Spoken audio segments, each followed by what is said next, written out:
Good morning. Good morning. Happy hump day. Come on in. Like, share, and subscribe. Coming to you today, May 7th, 2025, with another episode of Car Chronicles. Come on in. We have a lot to talk about on this ride into the office. So come on in.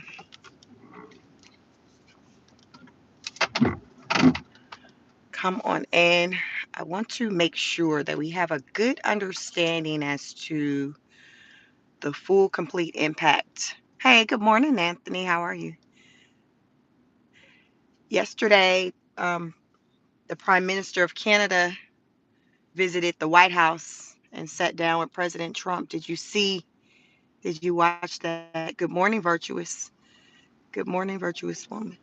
Did you all catch any of the clips from Prime Minister Mark Carney when he came to the White House yesterday? When I say Trump cracks me the heck up, listen, that man know he's something else.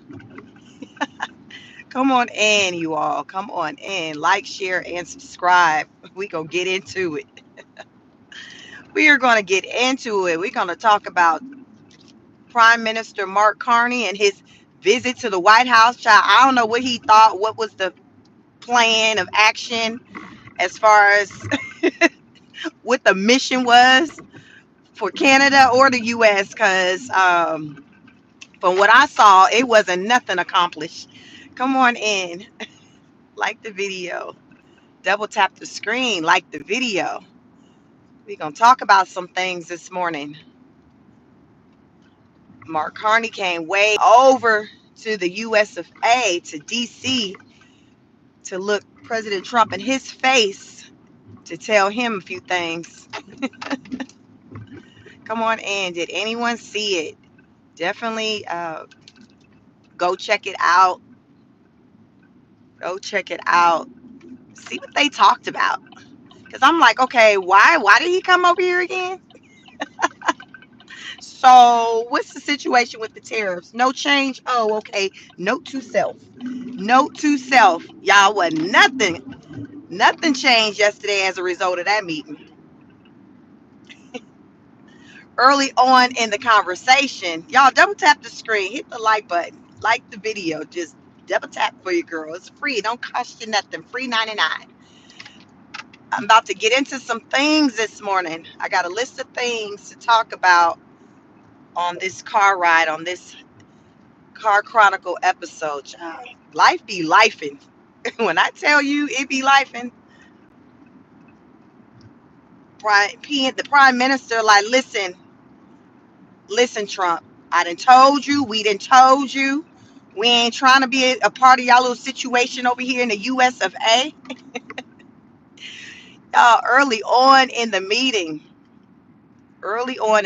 he was like, listen, we got some housekeeping to do. We have some housekeeping to do. Let's talk about this situation with Canada ever becoming a part of the US of A. Let's go ahead and talk about it. We're going to talk about it. Since I'm here, since I didn't got flued out, since I'm here, we're going to talk about it. Let's talk about it. He said, Canada ain't never been for sale, will not be for sale. So go ahead and stop asking, stop putting it out there, stop soliciting, stop putting out sales ad in the newspaper. Just stop it. I say stop it.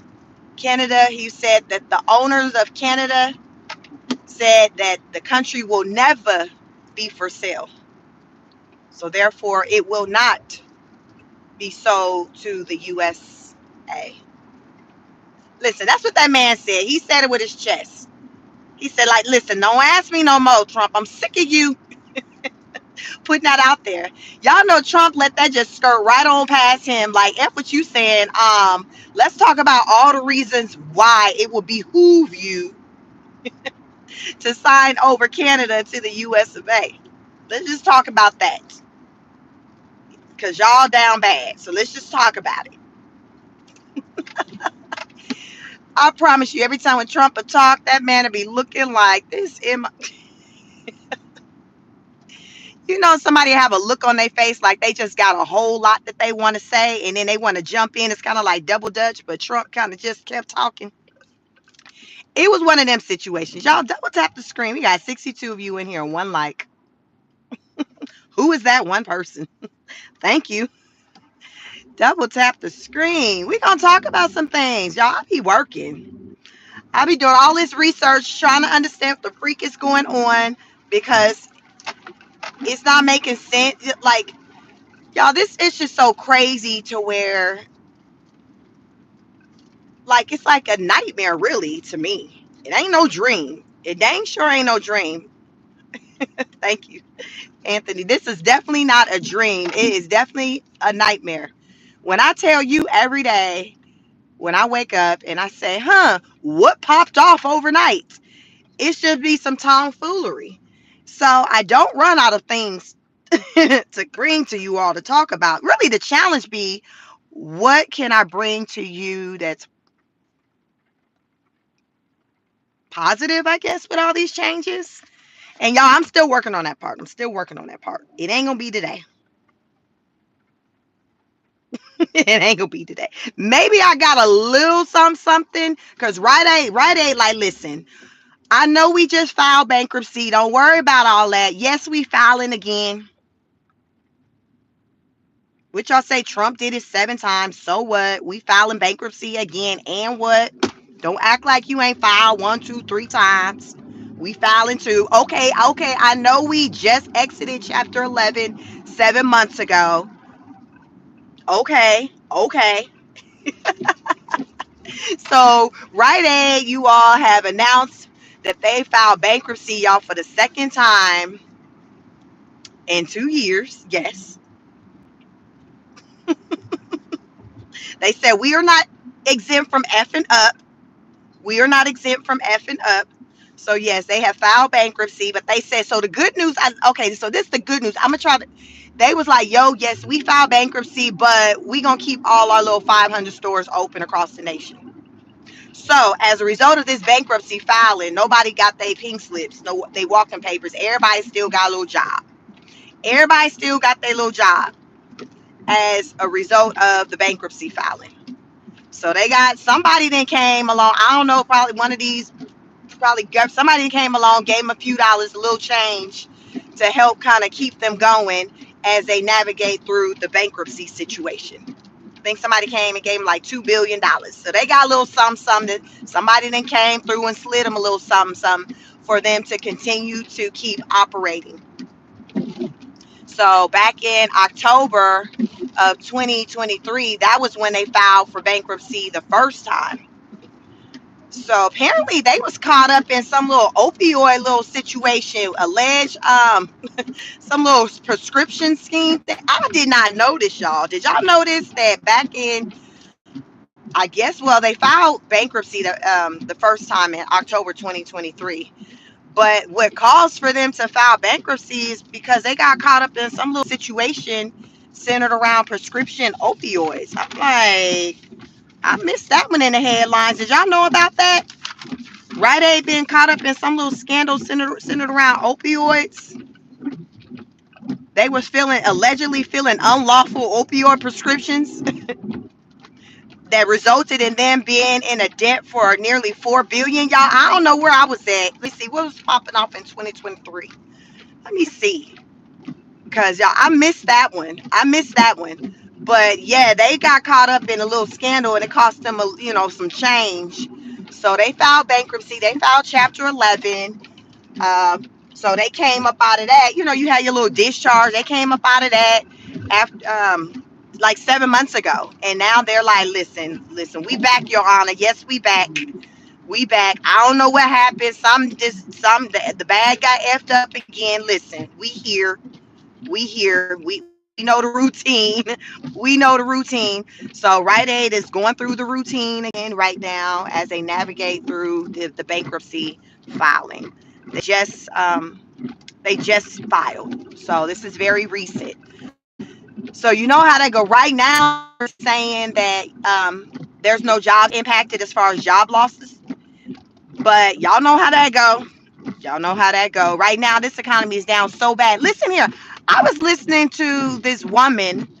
It was on this compilation video, and she was kind of breaking down this in this situation with China and the tariffs and the impact that it like y'all the way this woman kicked it. It was all this white woman kicked it real hard. I said, oh my God. So she was like, y'all, she says she has a cosmetic company. So I think she uses China for her cosmetic company. And she talked about the packaging, how it works with, so let's use an example of she had a lotion bottle. Let's just say a lotion bottle. Um, and say it's a lotion bottle that comes inside of like a box.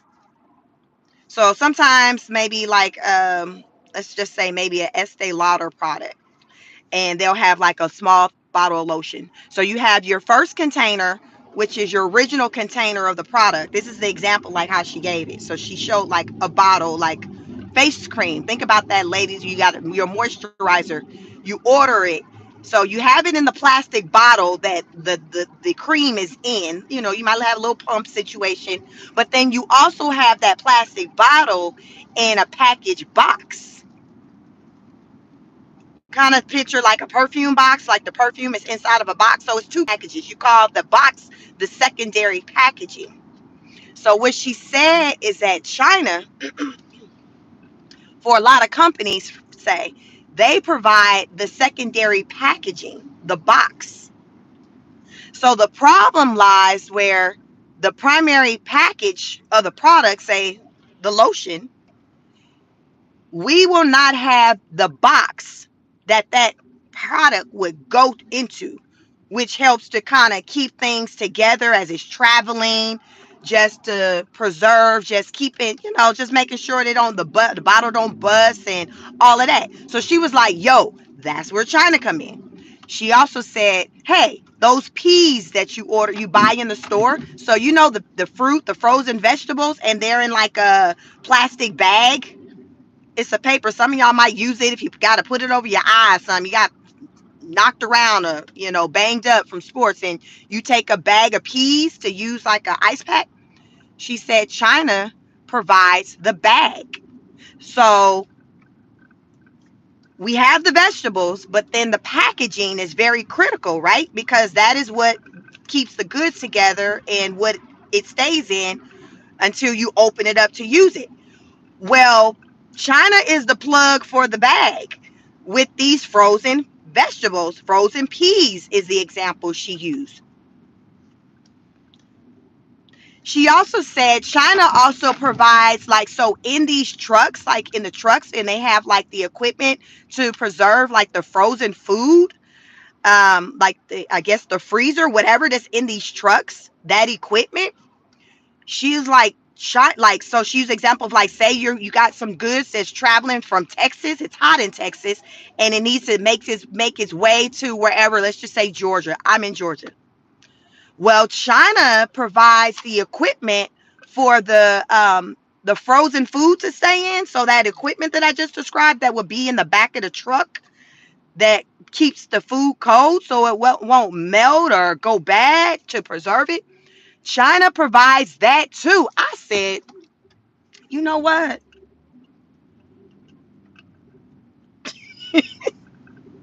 You know what?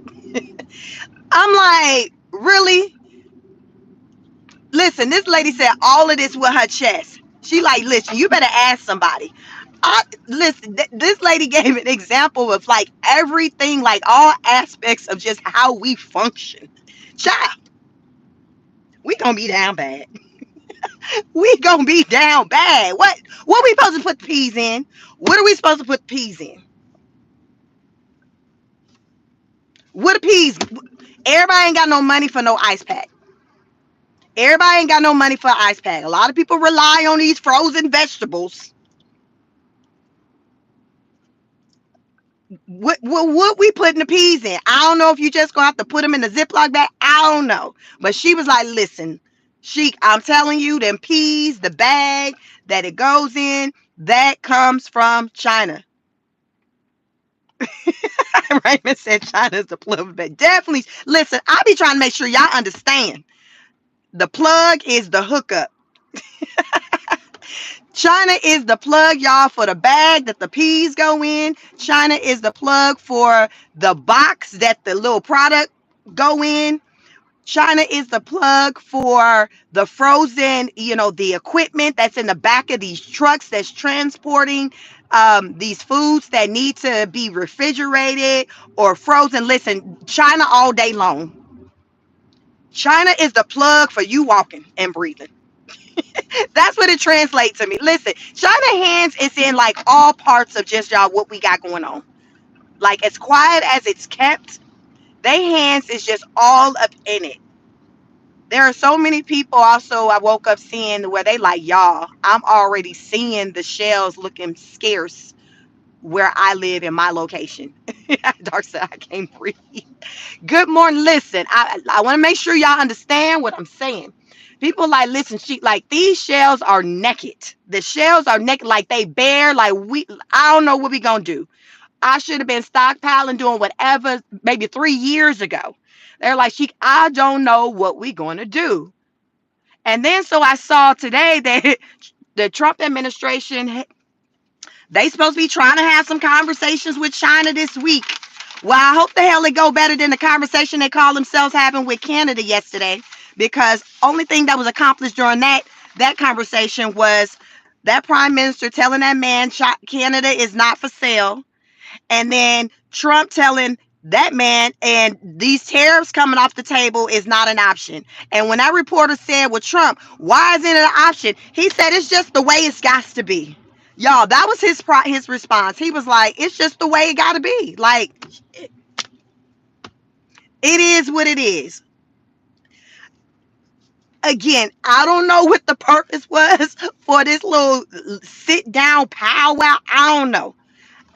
Hopefully the PM got him a good little meal when he came over here to the USA and went to the White House, because he dang sure didn't accomplish anything business related for his country. He did go and talk to the people, to the camera, did a little powwow spiel to the people after he met with Trump. But basically, translation, he was saying, listen, we just talking. You know how you just meet somebody and you ain't trying to claim them. You like, we just talking. We just talking. That's what they doing. We are just talking. Ain't no bit. Listen, while people still hungry, without jobs, trying to figure out what the freak going on, they still in their talking phase, y'all. They still in their talking phase. So it wasn't nothing that really came out of that experience. So this week, they're supposed to be talking to China to talk about these tariffs and things. So I don't know, y'all. Don't hold your breath on that. In the meantime, in between time, go do your little grocery shopping. Get your peas. Get your peas. Because Linda said, listen, Sheik, damn, it ain't gonna be no bag to put the peas in. So get your peas, your carrots, get your lotion that's in the box. Because it ain't gonna be a box to put the lotion in. Like all of that shit. All these little things like that, these things that we do not think about, the things that we often do not think about. China has, it's like China has been like that secret sauce. Basically, this translates to me that with a lot of what we got going on in the US, China has been that secret sauce for the US. So they kind of played their part in the background. Kind of like when it came to like those expensive bags and brands and things. China is like everybody's secret sauce. They're like the brainchild behind a lot of stuff. They don't get credit. They don't get the credit, but they're in the mix. And without their involvement, there's nothing for us or many countries to get the credit for, like these expensive products. China, like they like the Kelly Rowland to Beyonce, to Destiny's Child. Beyonce was in the front, but Kelly Rowland, y'all, if you know, you know. Kelly Rowland was a secret sauce to Destiny's Child. Kelly Rowland was a secret sauce, but everybody kind of see Beyonce, but you ain't really appreciating back then really what Kelly was bringing to the table. until Kelly kind of popped out on her own. He be like, okay, I see you.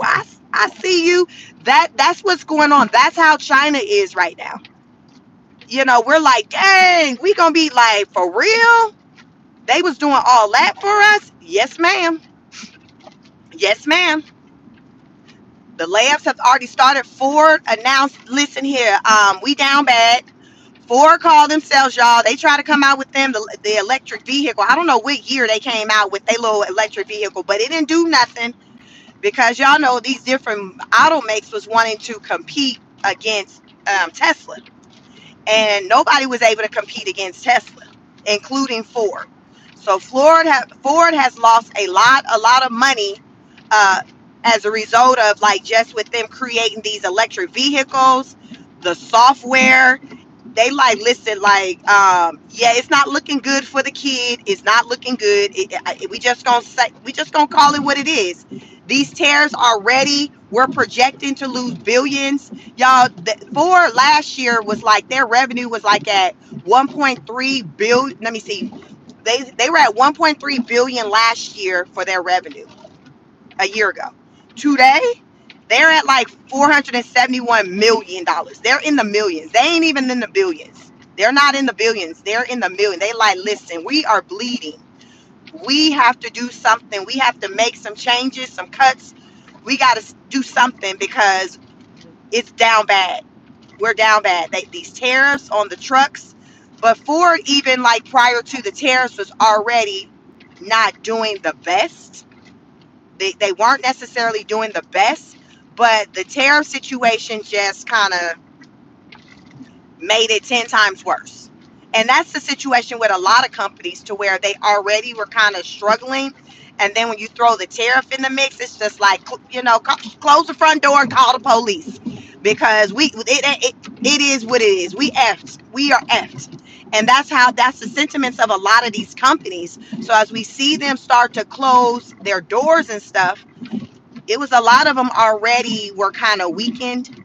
So this kind of just was just the straw that broke the camel's back. The straw that broke the camel's back. Force, like, people aren't buying their vehicles as much anymore.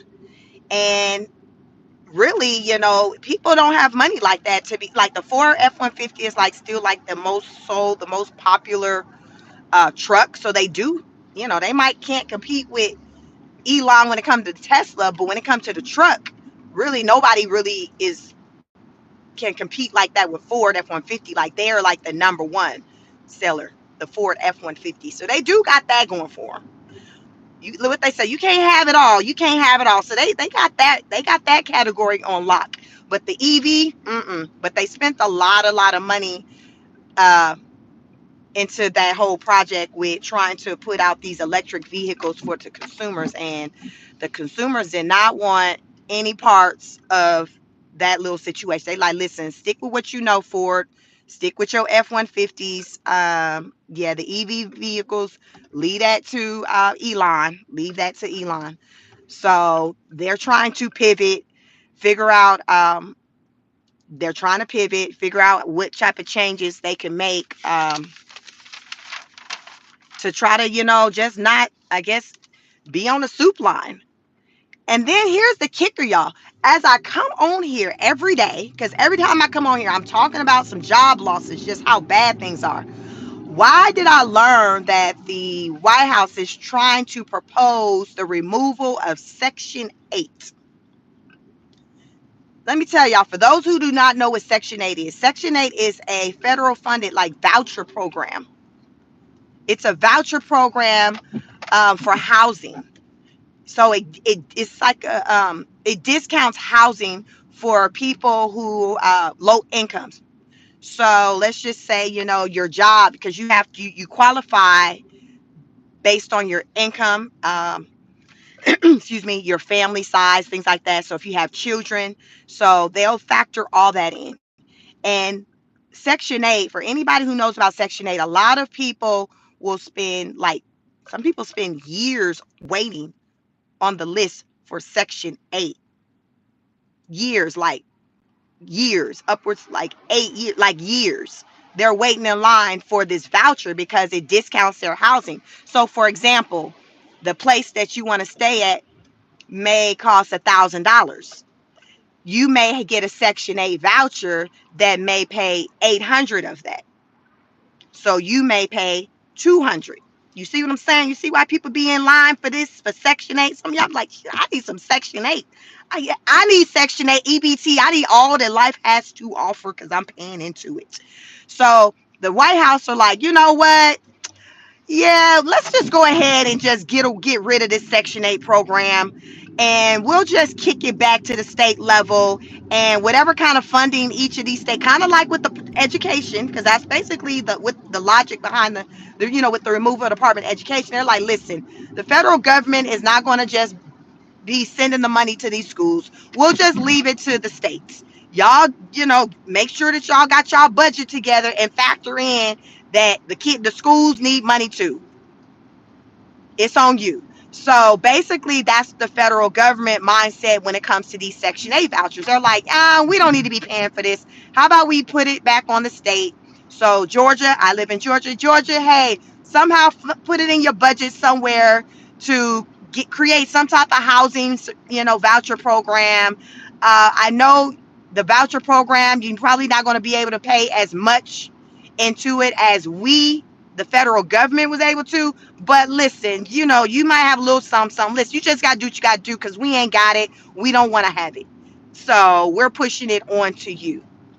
So a lot of landlords are freaking out because they have their properties on Section 8. So the pro to having Section 8 for like someone who's in real estate is that it's guaranteed money. They view it as guaranteed money. Now, this ain't got nothing to do with if the folks gonna tear your ish up and you gonna have holes in your walls and have to replace it. Listen, that's a whole nother conversation. But at least, your mortgage, things like that will pretty much be able to get paid because in most situations, like the government, this voucher is covering the vast majority of the housing expense, the section, the amount of the rent. That's going to be the case in the vast majority. So it's just a very little amount that the certificate, the voucher holder, the tenant will have to pay. Child, sometimes, listen, they rent be $300 and they still be. My sister had a tenant, so she had her townhouse on Section 8 some years back. And initially, when a tenant moved in, um, her rent was like maybe like, child, I think it might have been it was probably around $100, maybe a little less, y'all. It wasn't nothing too deep. So she ended up working, getting more hours and things from her job. So she was working, the tenant started working like overtime. So as I say, like periodically, like you have to show your documents if they want to request for a review or whatever. They want to see what your money looking like to see if you still qualify. So when she showed her most recent pay stubs at that time, the tenant, my sister's tenant at the time, her most recent pay stub showed her that, showed she was making some more money.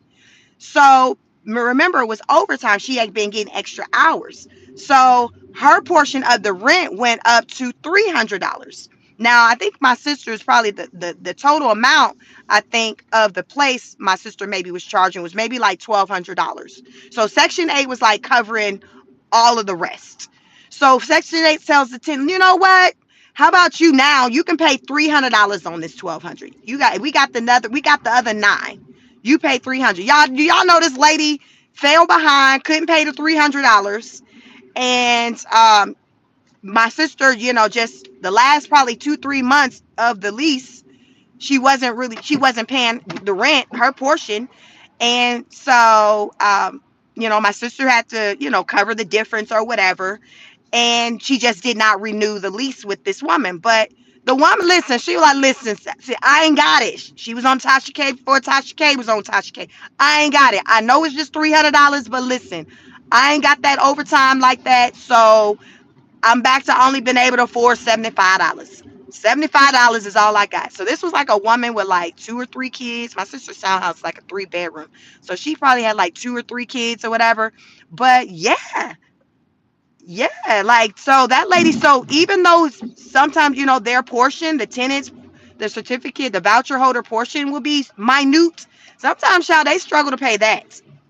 And the thing also about Section 8 is that it's transferable. So, like, if you change between like states, um, you can apply or, put in a request for a transfer. It's easier to move around within state versus like crossing states. I think when you cross state, you kind of got to probably like apply again. What's up, Simply Living? You got to apply again. But like if you're within the state, like you're moving from county to county, it can kind of pretty much kind of move around with you. So when people get these vouchers, y'all, they do not let them go. Like you do not, child. This is a child. This is an inheritance. This is a family inheritance.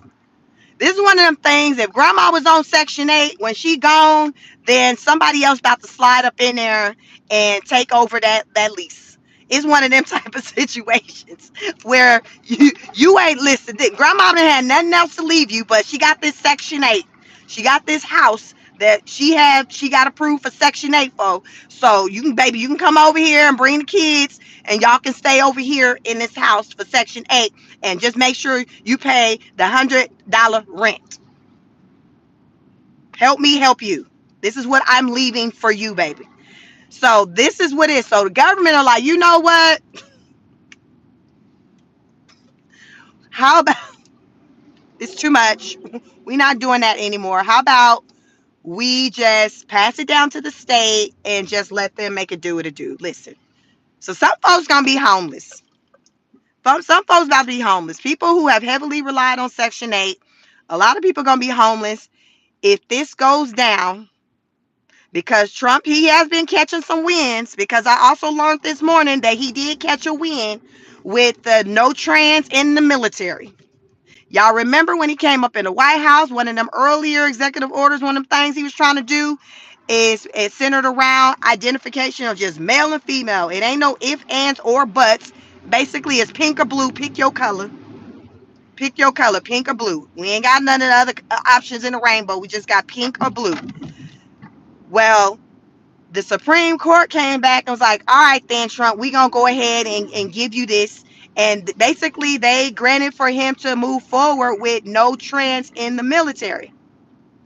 But it's just for the moment because they still weighing things out. But Trump requested. Now, I don't know why you had to have emergency hearing for this, but they said President Trump requested for um, basically an emergency hearing, like an expedited hearing, a decision on the situation.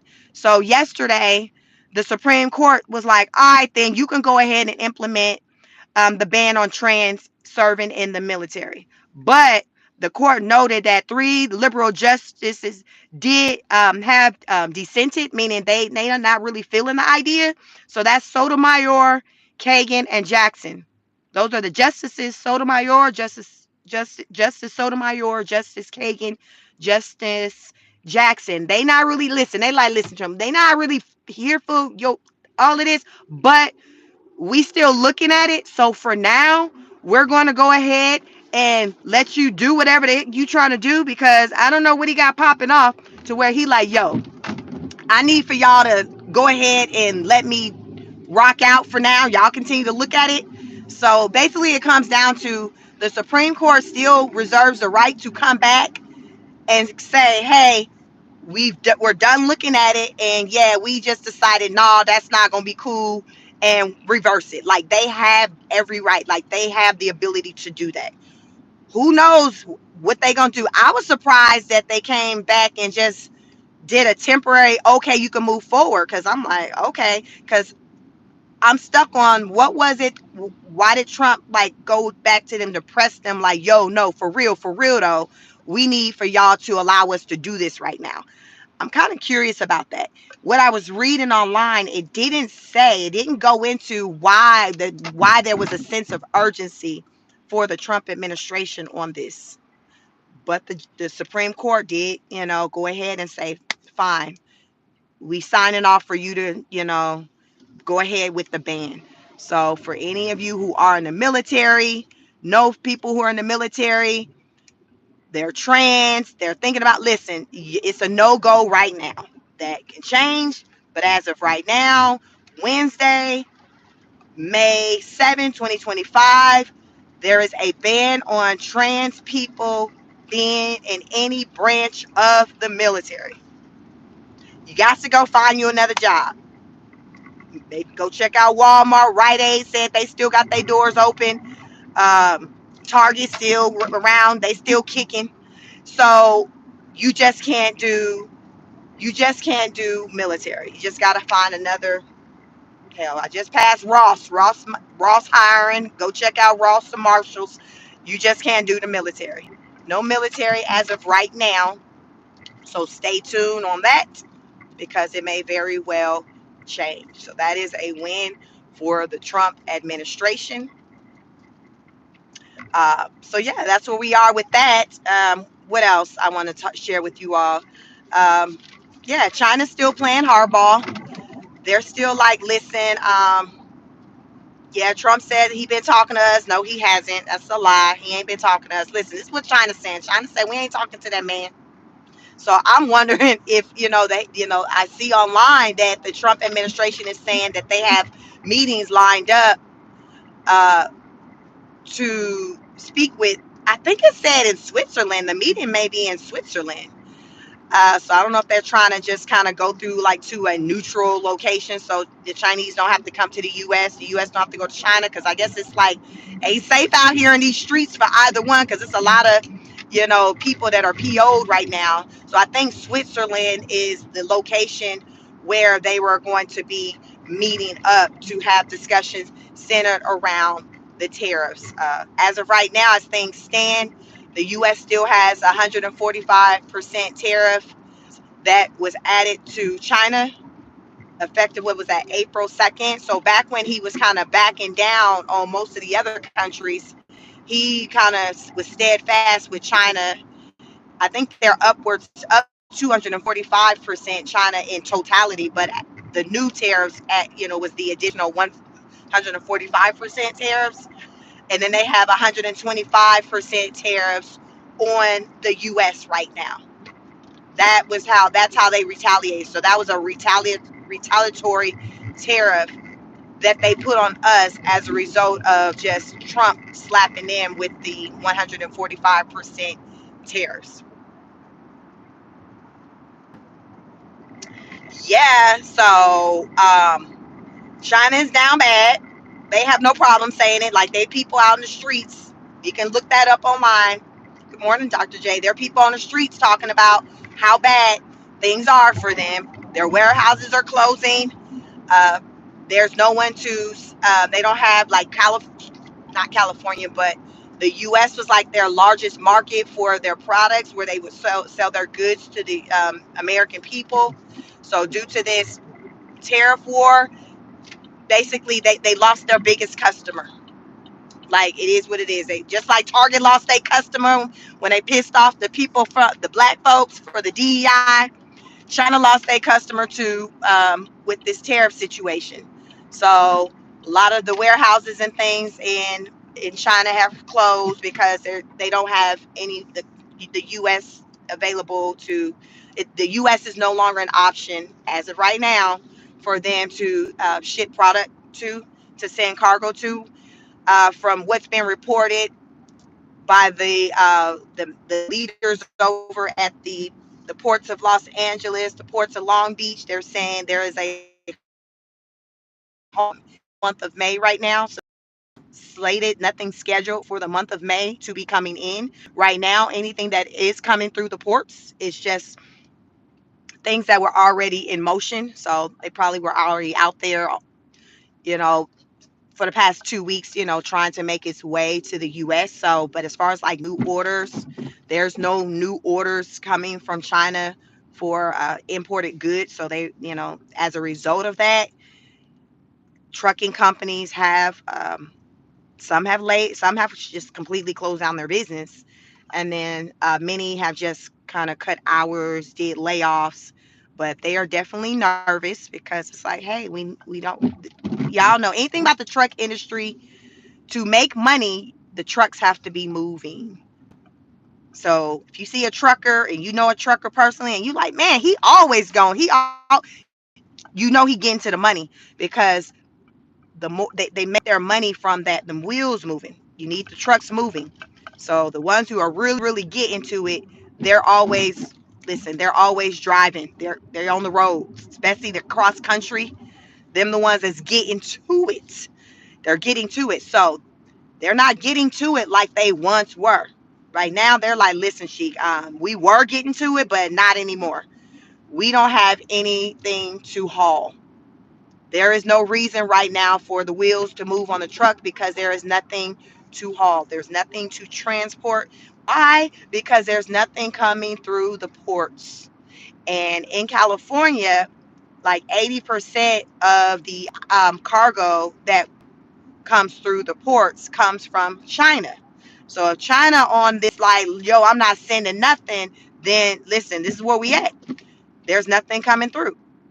So companies are like, yo, like we can't another 6 months. We're going to be out of business because we still have expenses. We still have expenses, uh, even though the work isn't coming in. We still got, our overhead costs, our operational costs, like bills. You still got expenses, just like somebody who lose their job and they still have car note, mortgage, rent, medical bills, food. Like those expenses don't stop just because your income stops. Like one ain't got nothing to do with the other. It would be nice if it did. Wouldn't it be a beautiful place if, say, your income stopped and then as a result of that, like everything else stopped? Like all bills stopped. Like nothing was due because you're like, yo, I'm not working. So it can just put stuff on pause. Like, oh, child. That would be the life. But that is not the reality for the American people. The bills continue to come. The bills continue to come regardless of what your situation is. And that paints a very good picture of that? Black Mirror. How many of y'all seen the Netflix series on the series on Netflix called Black Mirror? Get into it. Get into it. I talked about it over the weekend. I said homework. Go to Netflix and watch Black Mirror. Black Mirror talks about how technology can wreak havoc over your life, like how you it's sold to you. Like initially it's kicked to you like it's just the best thing since sliced bread. But then once you kind of start using it and get engulfed in it, you like, wait a minute, wait, you know what? You know what? I don't know. So the show Black Mirror does a good job with just depicting that. There's multiple seasons right now. Then it's on season 7. So the newest season. So I've watched just one episode so far of it. And it just, shows, as I say, just because you experience hard times, it doesn't mean that your bills and responsibilities stop. And guess what? Desperate times calls for desperate measures. So the show also shows how desperate times calls for desperate measures, where a lot of times we will find ourselves, some of you may have already experienced it, where you found yourself doing things that you would have never thought you'd do, or even considering certain things that that in a different type of time, you would not have even considered doing it. This is the place that we are in right now because things are so hard that people are struggling to hold on to what little they have. Because let's just keep it real. The average American ain't working with a lot. The average American is not working with a lot. The average American is one paycheck away from being homeless. This is the situation. And this was the situation before many of us even knew what a tariff was. Like, this has been a situation for years. Inflation. People's money and income is not growing as quickly as the cost of goods. So for a long time, people have felt like they've been in the red, not the green, but the red. So now when you throw the whole inflation, the tariff situation into the mix, it's just like, OMG, like that, like this is the last thing I need, because it was already an economic struggle. It was a struggle for me already. So now that the tariffs in the mix, and child, we ain't gonna talk about these student loans that came in the mix, they got introduced into the chat on Cinco de Mayo. Monday, May 5th. Listen, people got student loans due. 5 million Americans are currently in default. Another 4 million are just a heartbeat away from being in default, meaning they got about a good 30 to 60 days before they will be classified as default as well. Come November, Thanksgiving, it will be a cool 10 million people, 10 million Americans in default on their student loans. Like, this is the situation we are in. And this ain't got nothing to do with tariffs. Tariffs is just a whole nother situation that you got to deal with. Y'all like the video, double tap the screen. Good morning, happy hump day. Tariffs is just an entirely different situation that you have to deal with on top of just lifing. So think about it. Like, I done told y'all, the government already trying to take Section 8 vouchers. Most people who have a Section 8 voucher financially, like, that's their situation. Like, they can't afford to pay full rent. Now, can they go out and get a job to get to a place to be able to pay for full rent? I think most of them can, but they just don't. I think most of them can, but they don't. They got on Section 8 and they got comfortable, so they just do the bare minimum, which allows for them to continue to qualify for it. Because remember, you can't make more than a certain amount of money. I done told y'all with my sister tenant, when she made more than a certain amount of money, they raised the portion that they wanted her to pay to contribute to the monthly mortgage amount, the monthly rent amount. And she couldn't hold it down. She said 300, I can't do 300. So that is a situation for a lot of people. They're like, listen, I can't afford it, I can't do it. So when you remove these vouchers, because there's a lot of this, it's probably in the millions. I don't know what the number is of how many people who have Section 8 vouchers, but I know this has been a thing since I could remember. Just all my life I've heard talks of Section 8. uh Eric said rainbow hiring. Listen, well, I done told you trans people can't join the military. So I was throwing out places that's hiring that they can go look into. Eric said rainbow is hiring. Rainbow is hiring. Rainbow is hiring. So right now, a lot of people gonna be down bad because Section 8 vouchers are likely to get snatched if it get approved. Student loan payments are due. Companies are doing layoffs or cutting hours. Where's this money coming from, y'all? Where is it coming from? Where is this money coming from? That's what I want to know. Where is the money coming from? Where is the money to pay back student loans coming from? Where is the money to pay full rent coming from? Because listen, everybody got their hand out. Everybody got their hand out, and it's just not enough money to pay everyone.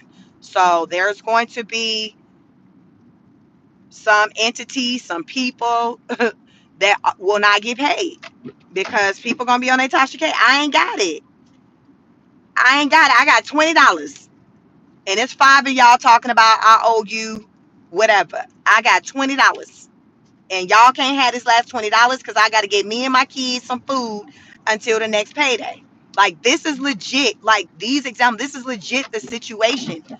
People like, yo, the little bit that I got on me, I have to hold on to it because I do not have anything else until I get paid on Friday. Today is Wednesday. I got to make this $20 stretch. Y'all know how it be.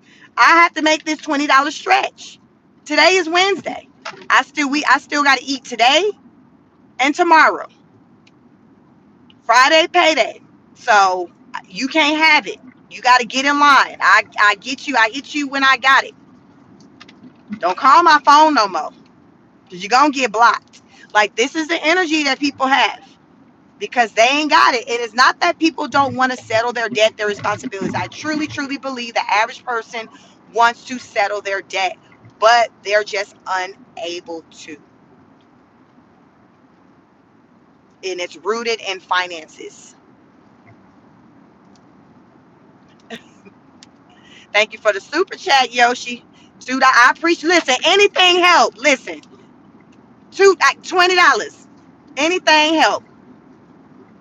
But this is, this is how it be for people. Like they really be like, yo, like this all I got, and I gotta make it do what it do. Yeah, let me see. Thank you so much for that super chat. I appreciate you. But yes, like this is a situation for a lot of people. Like I gotta make it do what it do. I got $20. Five of y'all got your hand out, and it just listen. Everybody, listen. I'll holler at you when I got it. Until then, don't call me. I'll call you. Like this is the type of time that many people are on, and I think more people are on this type of time than ever before because you got more people living on this planet. So I'm gonna say, like right now, like there's more people experiencing these type of times than before. Like hell, a lot of people probably black people probably feel like hell, we ain't been down this bad since slavery. Really, a lot of people probably feel like, listen, the black folks, the ones that look like me, like shit, it ain't been this hard since slavery. It ain't been this bad since the ancestors was out in the fields. Like this is like it's bad, y'all. It's bad. But the best we can do is like just try to do our best to brace ourselves for what's to come. And that's going to start with just being in the know and being aware of the situation of what's going on. Food, if you got a few dollars extra change, just pick up some extras over the weekend. I know when I shopped this weekend, I'm like, okay, I'm going to just pick up more than what I need at the time. Just, this is just with preparing for days where the things that I normally get are just not on the shelves. So rice, beans, canned goods, frozen items, and frozen peas. I done told y'all, China, I don't know what y'all gonna put y'all peas in because y'all ain't getting these bags. So things like that, things that are still like look like they're plentiful in the store, it's not going to always be that way. So just try to do your best to prepare for tomorrow. Do your best to prepare for tomorrow. Uh, and only what your needs are, what the needs are for your family.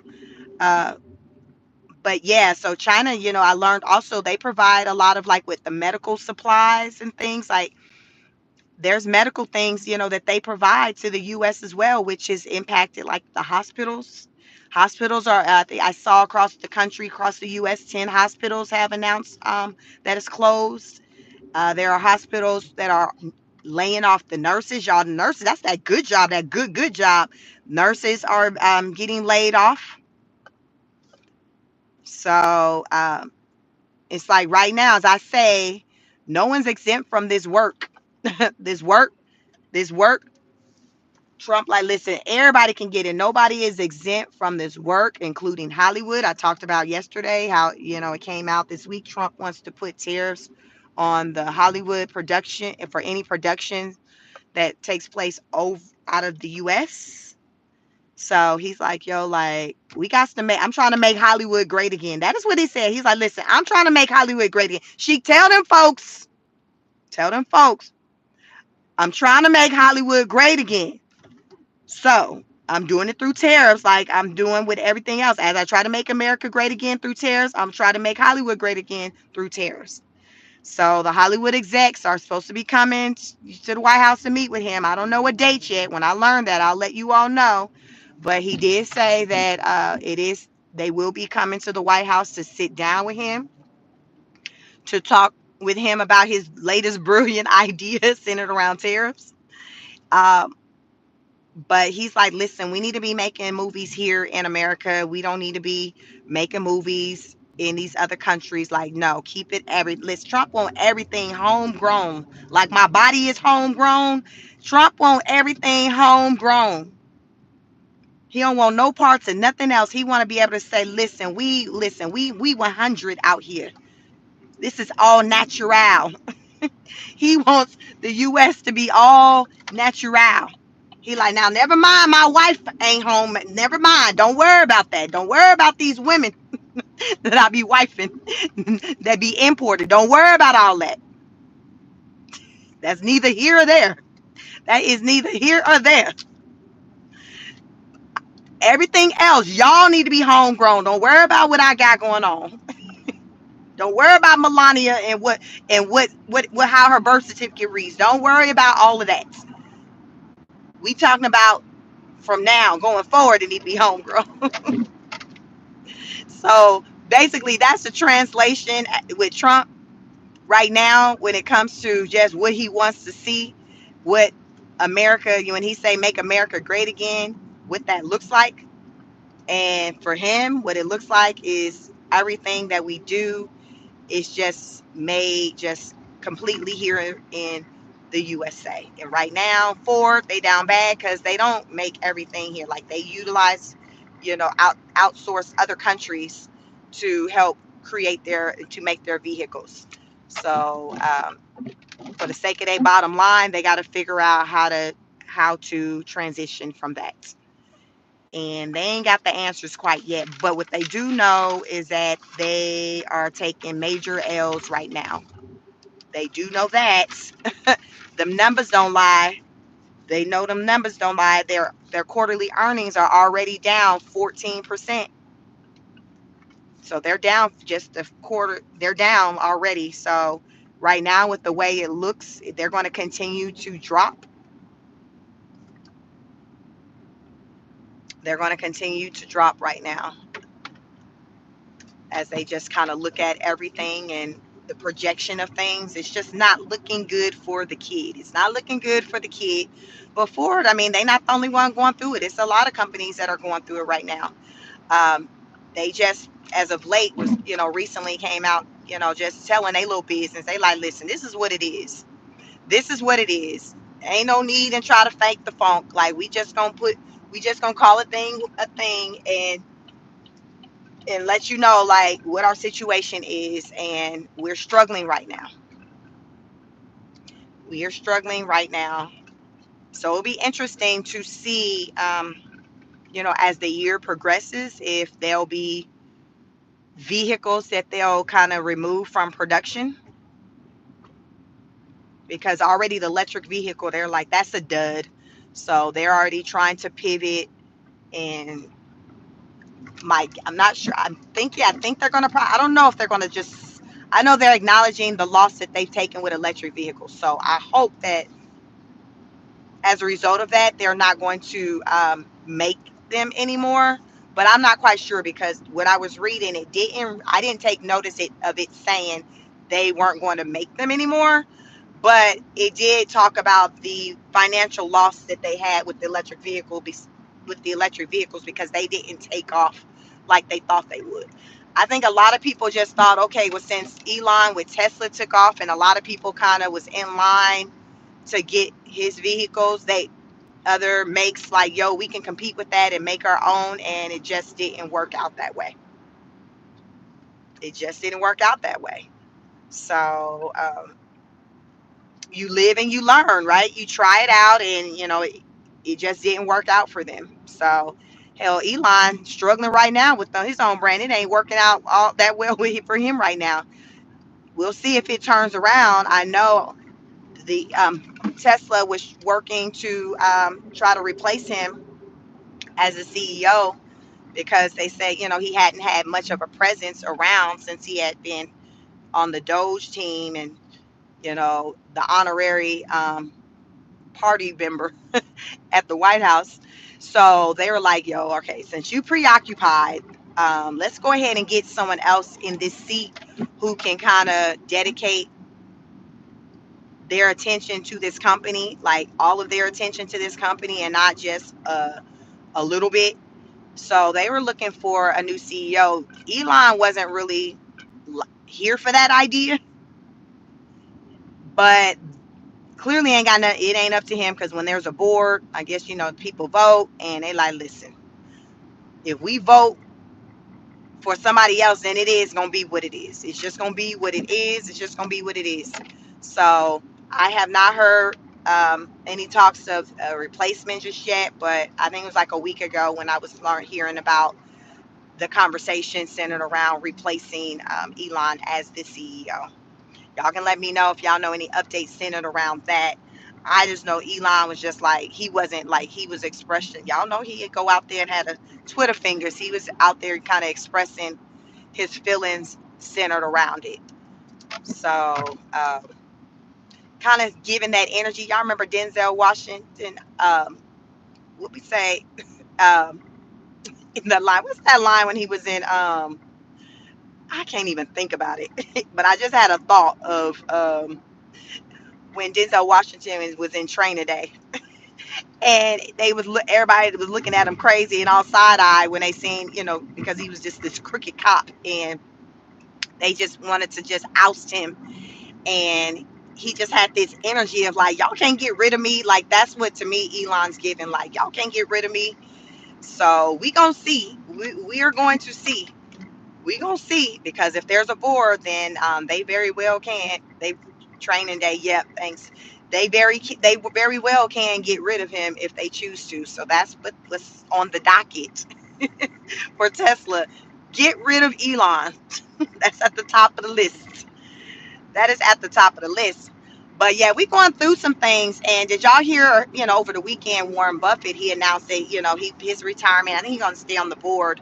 But he's like, y'all, he's leaving. Like, he's like, listen, things are bad, real estate bad, like everything is just bad right now. And many believe that he is, even though he's 94, it's time, for him to kick his heels up. Many believe that right now he's choosing to do so because he's a smart man, and he sees the writing on the wall, and he sees that things are really bad, and he's just wanting to just exit, just exit from just being the face of just Berkshire and being the overseer of the company. Because what do they say? You want to make sure you want to go out when things are on a high versus a low. So given that this man is very strategic, he's very strategic. To me, it's giving that he's like, yeah, like I'd rather have on record that I left when things were here versus where he sees things are very likely to go, which was kind of underwater. So he wants to, at least, right now we're still kind of treading, but how long will that last? Richard said he also very shady. Why you say he's shady? Why you say he's shady? I don't really know a lot really about him, other than just he got loan money and he owns like a bunch of companies. But I don't have like an opinion of him. He's one of the rich and the elite. So that's kind of as deep as it goes for me with, me speaking on him. Um, it's just, he got deep pockets. And y'all know the people, then the people with the deep pockets, those are the game changers. Those are the game changers, y'all. We play by the rules of people like them, the shot callers. You gotta have deep pockets to be a shot caller. You gotta have deep pockets, and that's why it's like a lot of these fights. It's it's basically the rich fighting amongst themselves, and we're sitting on the sidelines just hoping for the best. Because we don't think you got to say in anything that's popping off if you have not figured it out right now. Many people don't even think we got to say when it comes to the voting of all, these with the presidents. So they choose to not even vote. But when it comes to just what goes down in our country, the decisions that are made, these bailouts, y'all, they don't come to us and have us vote. Should we bail out Chase? Should we bail out Bank of America? Like, should we give Rite Aid some money? Like they don't come to us and ask us our opinions on that. So they constantly get these bailouts, but we don't get a bailout. The best option we have is filing bankruptcy, having that stain on your credit report for what, 10 years, however many years, 17 years, however many years it's on there. But we just got to deal with the consequences of our poor money management decisions. Like, that's all we get. But with the rich corporations, the banks, they get a bailout, which means that the government writes them a check and say, all right, then here you go, do better, good luck, and that's on that. Even when we file bankruptcy, it ain't coming with no check. It's just, hey, all right, then we letting you go. Your credit effed. You still ain't got no money, but you have an opportunity to just try to start from ground zero to rebuild. But you got to go out there, find your own capital, like get your own money. Like the government isn't giving you anything. You dang sure ain't getting nothing now with you got a bad credit score. So that's what I talk about. It's like with the regular everyday people, the working class people, the government is on this, I ain't got it. We don't have it. We can't afford it. We're in debt. But when it comes to bailouts, then they come up with the money and they're willing to just make the debt that much bigger. And then they talk to us about how we got to cut back or get more money from you all so we can get the debt down. Y'all see what I'm saying? You told me you ain't got it when I asked for $20. Chase come to you and say, listen, I need to hold something. I need to hold 5 billion. I just listen, I'm going through it. I need to hold something. You write the check out and tell them, all right, then keep your head up, player. Like this is that issue I'm talking about. But then you coming back to me talking about Sheik, like, listen, we got this crazy debt. I'm gonna need for you to kind of do a little more than what you're doing. But I couldn't get $20. It's the audacity for me. It is the audacity for me. But y'all, like, this is how it is. They tell you no, tell somebody else yes, and come back to you to talk to you about the bill that's out there and talk to you about how you gonna work to take care of it. Like what? How much of this trillion of dollars of debt did I play a part in? Because you always told me no, you didn't have it.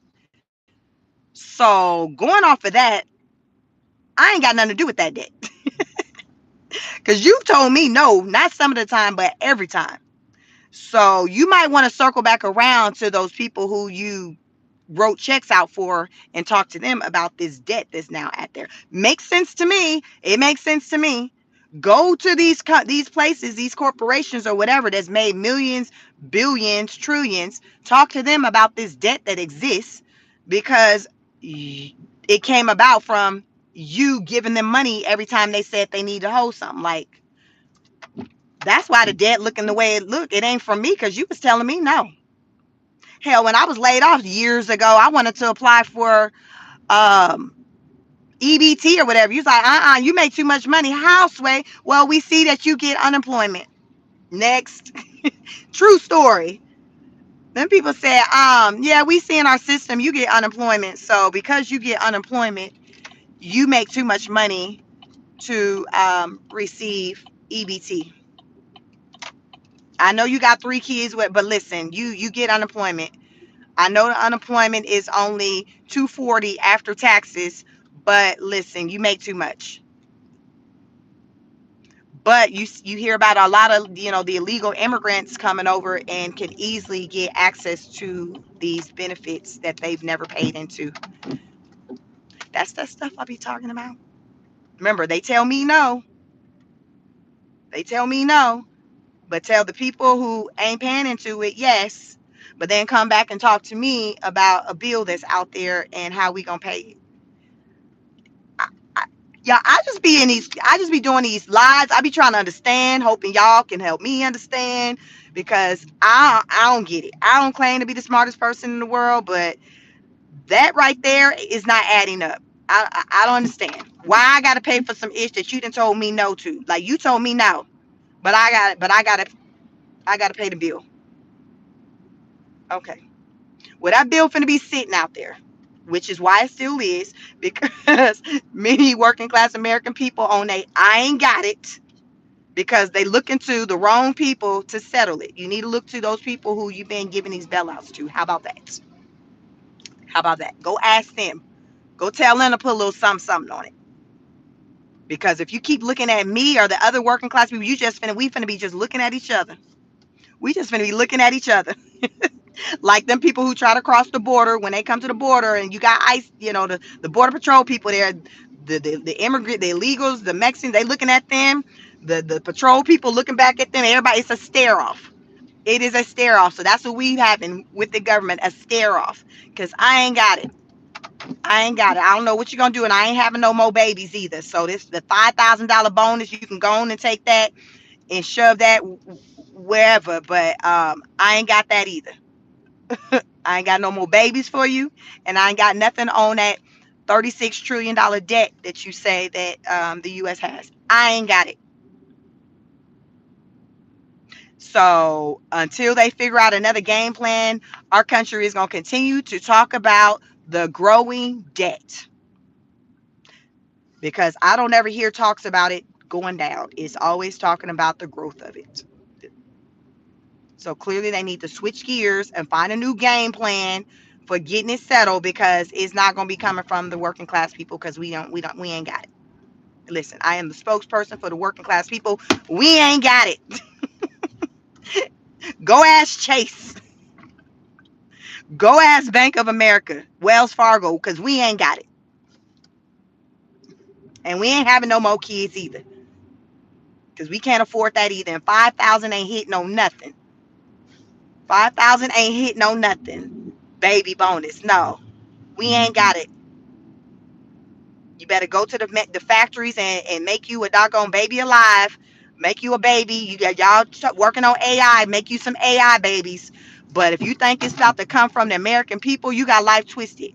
Because we know enough to know that it ain't the answer to be signing up to bring more babies into this when the struggle is already real for $5,000. Y'all, and that's real. President Trump want to offer a $5,000 baby bonus for those of you ladies who willing to have another baby. Now, I didn't tell y'all this is a recurring monthly little payout. I said bonus. That's a one time. That is a one time on that. So on that $300,000 bill that they say, I think it say on average what it costs to raise a child. I think that's the number from maybe 0 to 18. He said he got 5,000 on it. Trump got 5,000 on that $300,000 bill that it costs to raise a child from 0 to 18. That's all he got. He said, don't look for him for nothing else because we got debt out here. All I got is $5,000. If you don't go somewhere, if you do not go somewhere, sir, $5,000, nah, we over here in U.S. like the Asian countries. I think Japan, where they've got their legs closed, they like, we can't afford to have no babies. They like, don't even look our way. They over in one of them Asian countries, child, they shaving their head and everything. They don't even want to look attractive for the man. They don't even want the man to think he wants to get excited. They like, you know what? Don't even worry about it. Don't even look this way. I'm just finna be on my Sinead O'Connor and just shave it off. Listen, don't even, I'm finna be looking like the men at Seacott. Don't even think you want to get excited.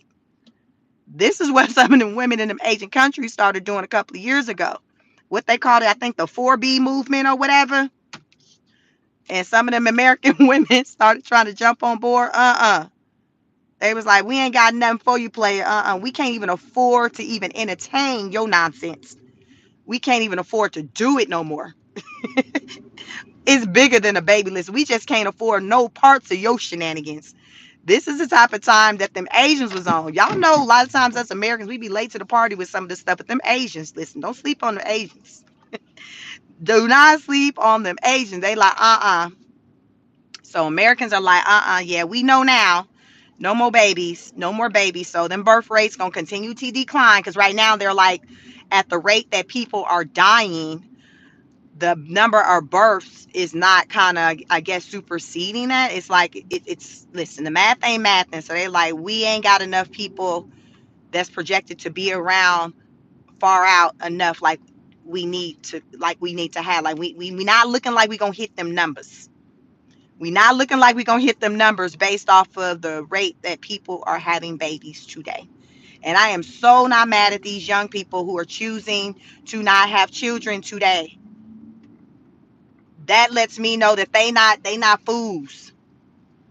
They not fools. They didn't figure that part out. They didn't pay attention to the struggle that's out there.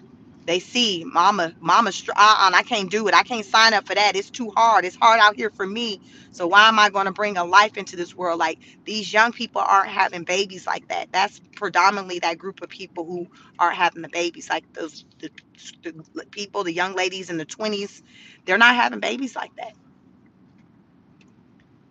They in life, they see like, yo, like, we don't have to have babies to just have a good life. Like, it's not a requirement, a prerequisite to have a good life. You don't have to have a baby no matter what somebody might say. Thank you, Dr. J, for posting my membership. Yes, if you want to join my membership, currently we have the special, the $2.99 Temu special, formerly Temu prices, I like to call it, because Temu says we ain't even got the Temu prices no more, because with these tariffs, we don't listen. The cost of tariffs is superseding the $2.99 item that you want to order. So right now, I have one tier memberships for the political honor students for $2.99. So though these rates may change, but the advantage for being a member is your name will show up in color, and I will be able to better see your comment, and your comments will be prioritized when I read comments. And you can also do a super chat for as little as you choose. Also, that shows up in color as well. So I can see your name and your comment in color. So if I say put some color in this chat, that just means that I'm able to see you. You're able to pop in the chat because there is color near your name.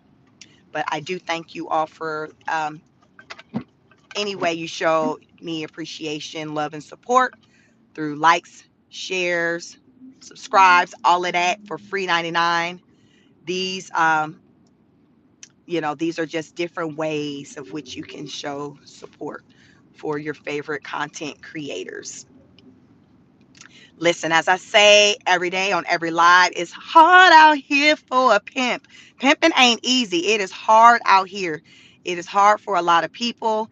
And more so than ever, we're having to be resourceful and find different ways to get to it, to make money. A lot of people have multiple streams of income or are working to create multiple streams of income. That is very smart, because many of us have employers, and these companies ain't loyal to you no matter how many years you've worked for them. Some of you have probably seen that, where you've worked for a company 20 plus years and then they still lay you off with with some bogus reason that you side eye, because that's what happened with Georgia Pacific on Friday in Virginia.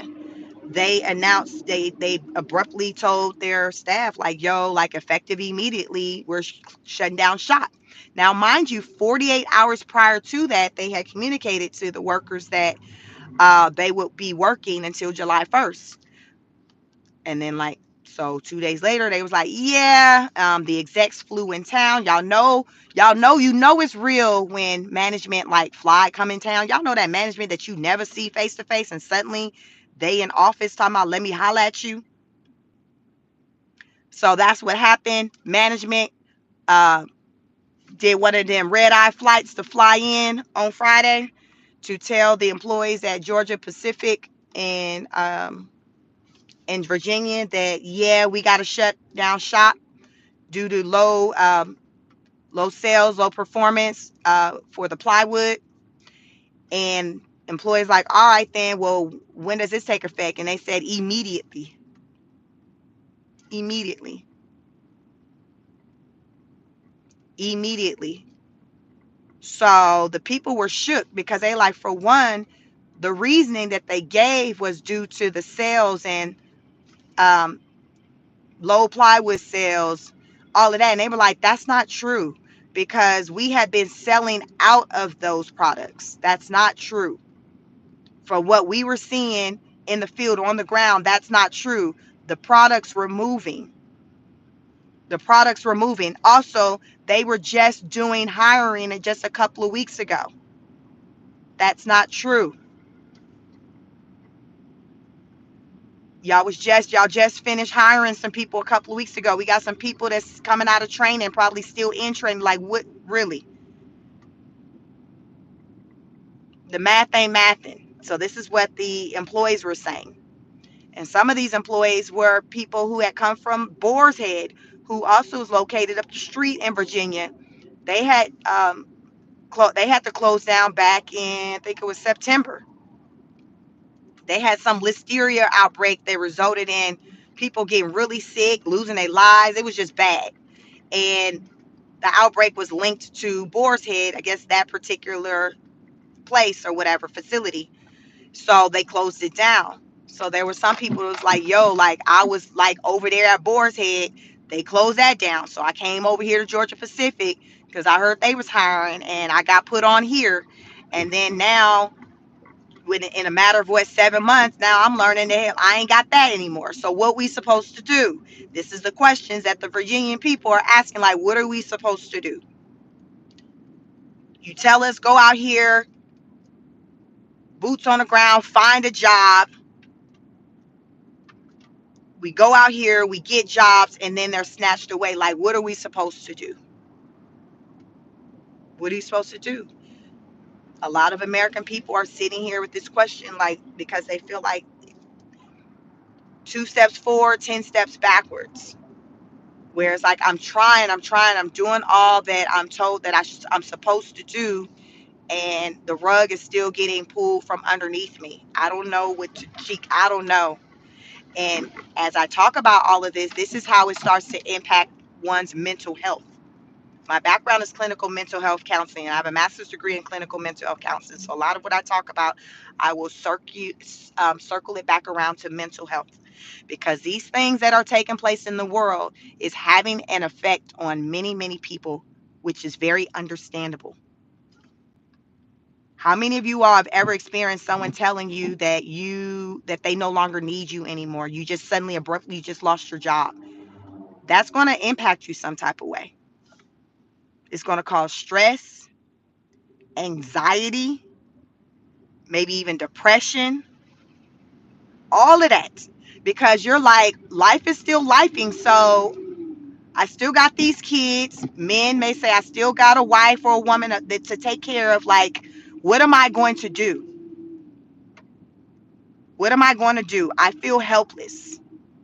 What am I going to do? Depression is a side effect of depression is suicidal ideation. So it goes hand in hand. You have to check in on your people. And a lot of people, and I experienced this myself in 2011 when I was laid off for the second time in just my whole, lifetime as a working adult, where a lot of people, their life, their identity is centered around just what they do, their work. How many of you you're who you are, like and what you do for your job, your profession, maybe you have your own business. It's a part of like who you are, your work ethic, all of that. So then when you find yourself without that, sometimes you sit in like, okay, well, what else is it that I have to offer? Because this is what I brought to the table for my family. I brought stability, money. I provided a roof over our family's head, put food on the table. And I'm unable to do that right now. What use? What good am I? Like, why am I here? Like, this is what happens, you all, in people's mind, the thoughts that goes through their mind. I'm letting y'all know. They start to question their whole existence. They start to question their whole existence. They start to feel unworthy, unvalued. And then they question if whether or not they even should just even be around. This is what happens. Depression can be so depression can be as a result of like a chemical imbalance, meaning like just something, internally, something that came through through DNA, your family suffered from depression, things like that. But you could also have onset of depression from like events taking place. Like, so sometimes an event can take place in your life that can result in you then becoming depressed. So let's just say you got into a car accident and now but you can't move around like you once did. So it's like it starts kind of impacting you psychologically, because it's just like, man, I used to be able to just go running. I love to run. I can't go run anymore. Hell, I can't use my legs anymore. Like, that will do something to the psyche. So that can bring on, depression because your situation has changed. So that's just an example of just, how depression can come about, but it's very serious. And a lot of people suffer from depression, and it goes overlooked by many people because sometimes people just get caught up in their own world to where you don't really take notice of what's going on with people. And then you do have some people who can do a good job with hiding it, especially if they live alone and they spend a lot of time by themselves. Then it's not really as hard for them to hide it or camouflage it because no one's like around. But for those of you like who are around people regularly, like there's things like you pay attention to, like just them just being by themselves a lot, being in their rooms a lot, giving away their items, them having negative self-talk. Some people have the opposite effect where they maybe can't sleep. So there's different things, signs of depression, but you have to just, it's going to be rooted in when you see that someone seems like they're just not themselves, to show interest and inquire about what's going on with them by simply asking, hey, are you good? What's going on? I notice you say these type of things a lot. Why do you say that? Like, really show interest in what's going on, because a lot of people are so wrapped up in their lives, and people are in survival mode to where they're just looking forward, not looking to the right and the left to take notice of what's going on with their kids or even their spouse. Some couples are so checked out from one another to where they're not even taking notice of what's going on with the other person. As I say, the husband, the man, he lost his job. He can't do these things. He got all these thoughts I just ran down. And you have some partners women, that just may be disconnected and just not even paying attention to any of that for whatever reason. And she just don't take notice that he's really struggling. And maybe she's just focused on, well, you just need to figure out something because we got bills, just being dismissive. And a lot of times, being dismissive to a person's feelings and emotions can be very dangerous, because a lot of time people will dismiss somebody's thoughts and emotions.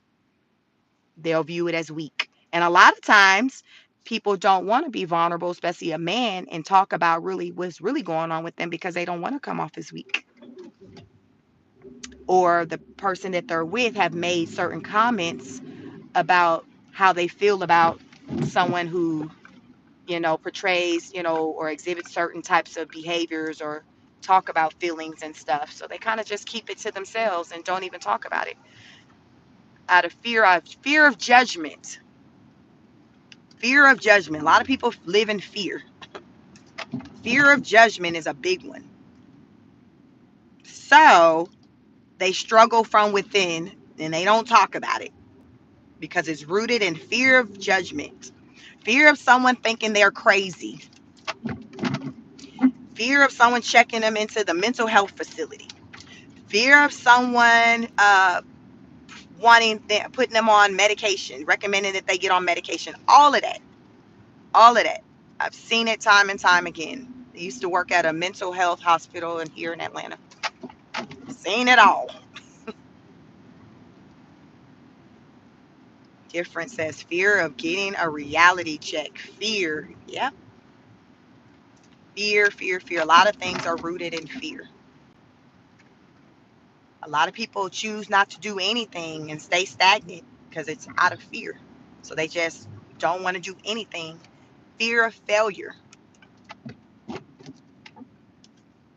Fear of failure. Yeah.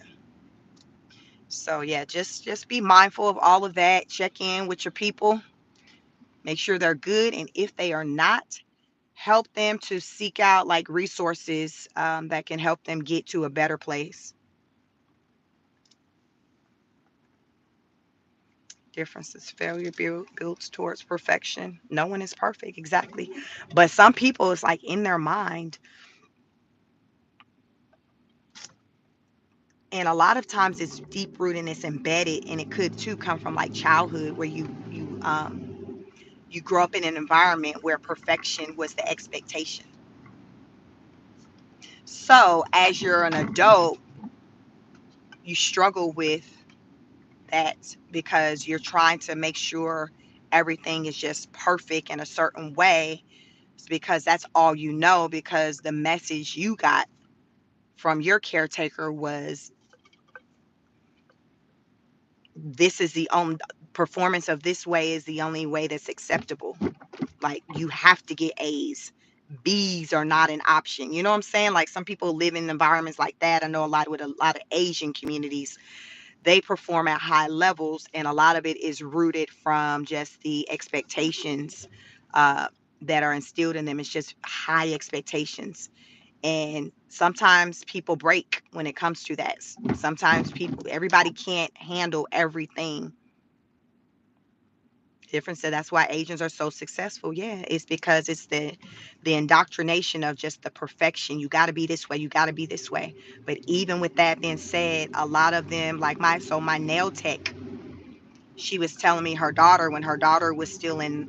So her daughter initially went to school. Her goal was to be a doctor, and then she also had, and my nail tech also had a niece who went to school to be a doctor as well.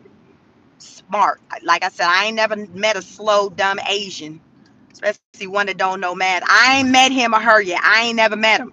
So she was telling me about, her daughter and her niece, and how her niece, who's older than her daughter, was like, yeah, she went to medical school, but then she ended up dropping out because she was like, it was just too much, like with the pressure and everything, and she just refuses to put that type of pressure on herself, and she'll help other people, do what they need to do, take tests and practice and get you prepared, but she will not do it. So my nail tech, her daughter, who was in school at the time to go, she was at I think Emory, a popular medical college here, and we have Emory Hospital. She was also in school to be a doctor, and she ended up changing her mind, was like, no, I'm going to just be a physician assistant or whatever, or a nurse, or I think she's going to be a physician assistant or a nurse, something like that. But again, the pressure. But she had a best friend who the pressures got to her so much to where the best friend ended up offing himself, because it's the pressure. Everyone don't handle pressure the same. So my nail tech's daughter, like I said, the friend ended up offing herself because she couldn't. It was just too much. It was just too much. So think about, school is already a lot, and then school is already a lot, and then you have family on top of it, adding, telling you need to do this, you need to do that, you need to do better. Like I'm all for, my kids and everything performing well, but how I understand the impact of just pressure like that on a person, and I just don't want that on my hands to where my kids ever feel like they're mentally in a bad place because of all the pressure that I put on them, to perform and to be the best. Like I just can't do it, So I know with my kids what their best looks like, and I just encourage them to do their best, but they don't need me adding that type of pressure on them when they already have just the pressure of life already like that.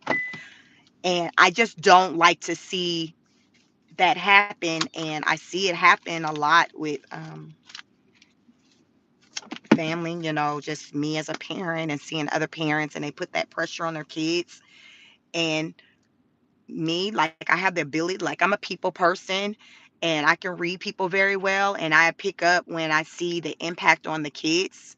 And I just, I tried it my best sometimes, like when it's family members and I see it's happening, I try to advocate for the child, like, hey, like, okay, yes, she normally gets A's, and she got a B that time, but okay, it's okay. Like, because legit, like, people be on some type of time, like, okay, why we got this B?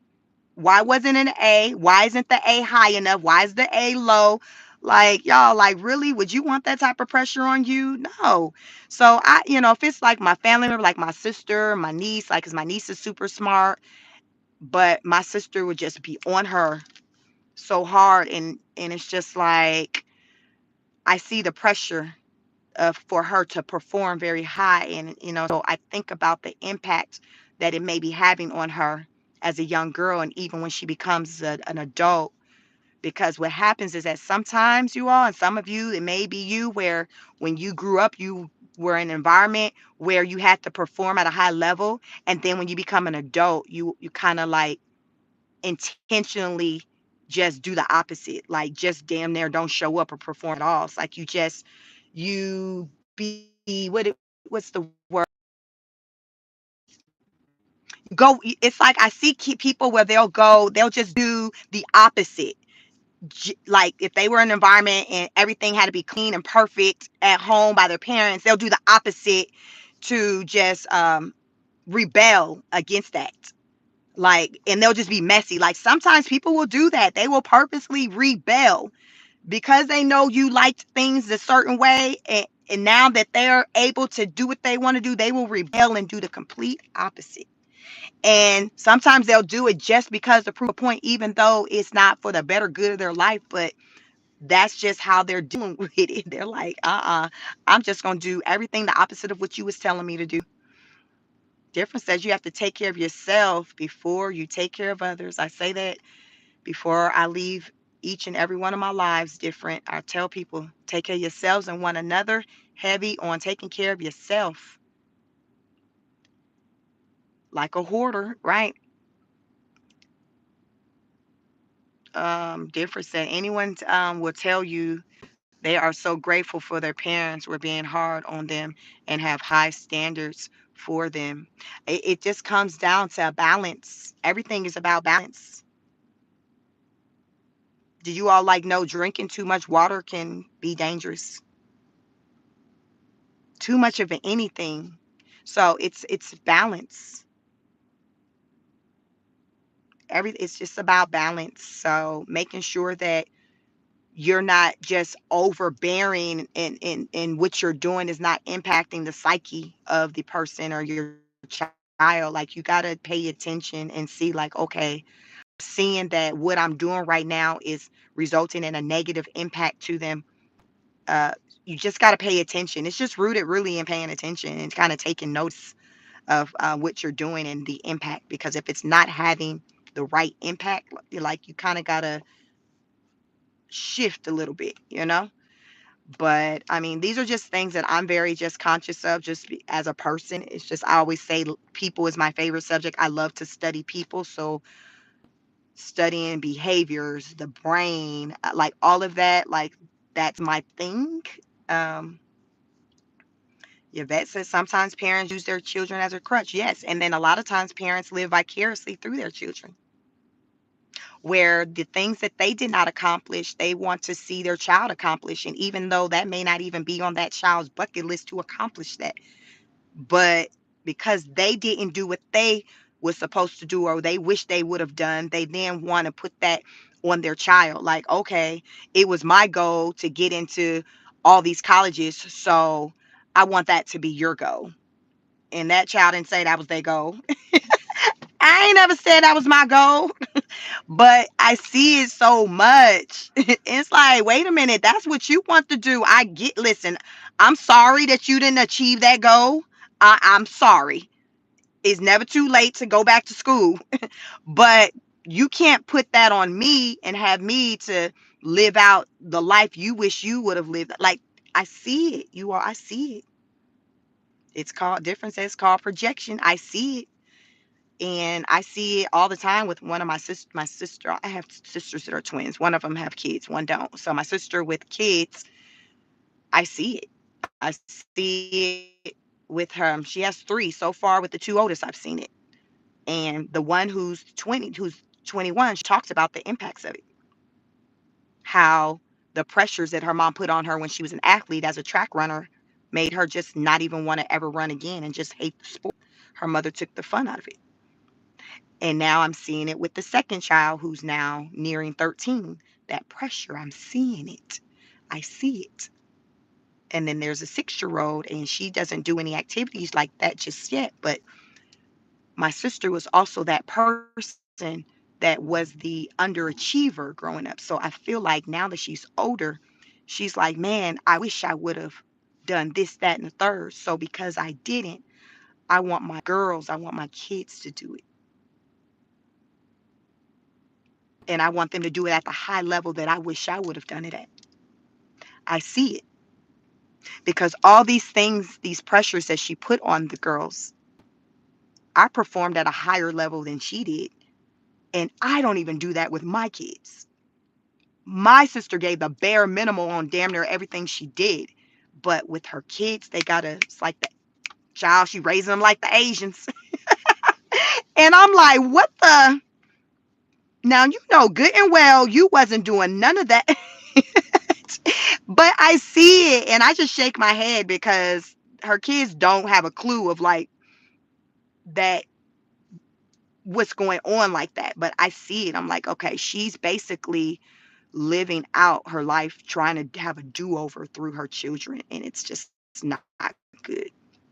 Raswell said, my daughter got accepted into college I wanted her to go to. She told me basically last minute she didn't want to go there and went to a different college. She have no regrets. Yvette says, both my parents were military. I was an only child and rebel. So that's what my niece did. The oldest daughter of my sister, she kind of more so like rebelled. And then so now, her second daughter who's nearing 13, she's 12. I it can go any way. She could kind of just accept this is what it is and just continue to be a high achiever in life, or she can get to a point to where she's like, listen, I'm checked out, I don't want to do this anymore. And because I'm tired, I'm mentally exhausted. It can go any way. It can go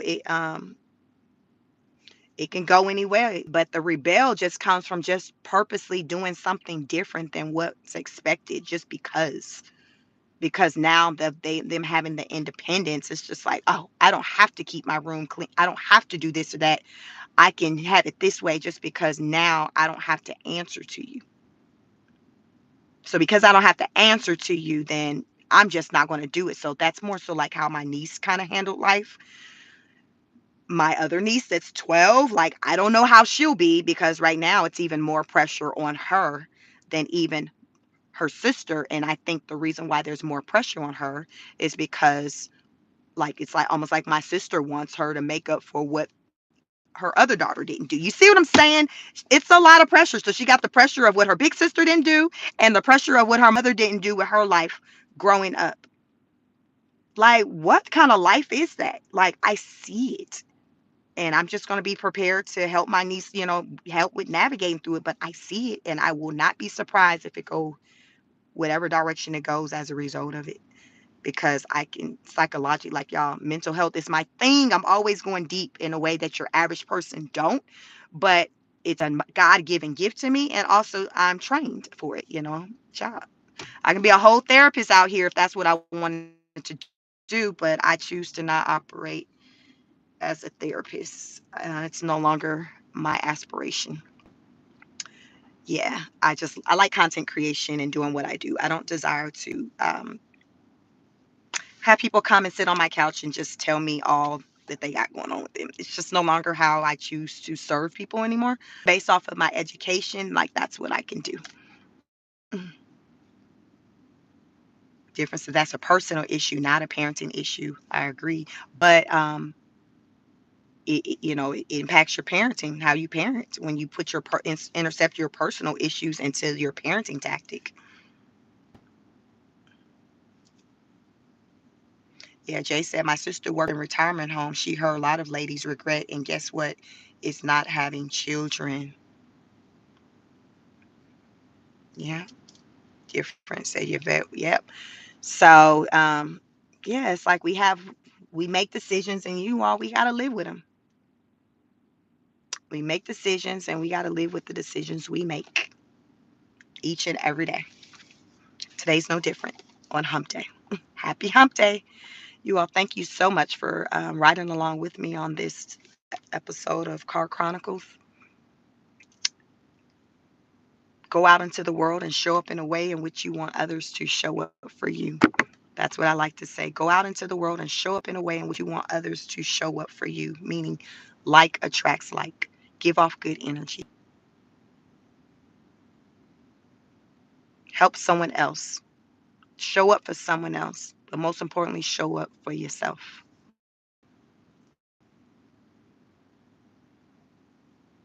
Show yourself. Take care of home. When I say take care of home, that's taking care of you, your body, making sure you're good. Because if you're not good, those who depend on you will likely not be good as either. That's why on the airplane, when the mask drop, they say put yours on first before you start, trying to help your children or whoever else. You have to take care of you because if you're not good and strong and able, then you're not going to be a benefit to the next person or someone else. So that's what it's about. Like, share, subscribe for anyone who is struggling with anything centered around mental health. I do have mental health products. You can access those on links to my previously recorded videos or my community page. Just keep looking through my videos. You'll see some hyperlinks and they will tell you, they'll take you directly to my products on Amazon. So there are adult coloring books for stress, anxiety. I have notebooks, planners, journals, things like that for adults and children. So if you just need help with just getting your thoughts and emotions, out, you can express that through, coloring through colors using a coloring book or writing in a journal. Because not everyone has someone to talk to, and not everyone chooses to want to talk to someone. So you have to find what works for you. But nonetheless, the goal is to protect your mental health, protect your peace. Shinobi says, thanks for what you're doing. Thank you so much for joining. You all like, share, and subscribe. Happy Hump Day. And I will likely be live again probably tomorrow. Probably tomorrow. My daughter does soccer. I'm a soccer mom at 6 o'clock on Thursday. So I usually do a, uh, a live from my car while she's practicing. So stay tuned for tomorrow. I'm in Georgia. Make sure you subscribe, like, tend to not schedule out on you. So that would be 6 o'clock. Latest updates with just everything. Thank you so much, Alexander. You still hanging along? Shinobi's a new subscriber. Have a beautiful day and night, depending on where you are. It's morning, 9:27 a.m. I've just arrived to my office. Thank you so much. You all have a wonderful, wonderful day. Be safe. Take care of yourselves and one another. Catch you on the next broadcast. Peace.